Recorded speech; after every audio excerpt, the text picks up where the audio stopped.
आकांक्षा, तुझा रिझल्ट लागलाय 11वीचा. अगं तुला फक्त 45% मिळालेत.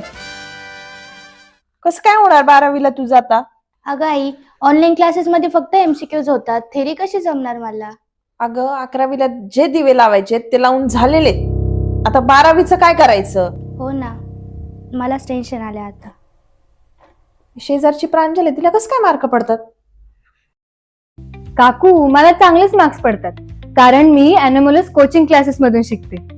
अगं आकांक्षाचा 11वीचा बेसच कच्चा आहे. 12वीचं कसं होणार? तिचं 11वीचं राहिलेलं कोण करून घेणार? काकू, तुम्ही काहीच टेन्शन घेऊ नका. आता आकांक्षाचा 11वीचा सगळा बेस एकदम पक्का होणार आहे आणि ते पण फ्री मध्ये. अगं तू म्हणतेस फ्री वगैरे, पण फ्री वगैरे काही नसतं. बरोबर आहे काकू, फ्री वगैरे काही नसतं जर आमचं नाव ॲनोमलस कोचिंग क्लासेस नसतं. ॲनोमलस कोचिंग क्लासेस आता प्रत्येक विद्यार्थ्यांसाठी घेऊन येत आहेत फ्री बेसिक कोर्सेस, ज्यामध्ये 11वीच्या ज्या मुलांचा पाया कच्चा आहे त्यांना वैयक्तिक मार्गदर्शन, तसेच विद्यार्थ्यांना मिळणार जेईई, सीईटी, नीट आणि स्टेट बोर्ड यासारख्या परीक्षांसाठी लागणारे मार्गदर्शन, तेही मोफत. तर आता कसलाही विचार न करता आणखी माहितीसाठी आजच संपर्क करा. Terms and conditions apply.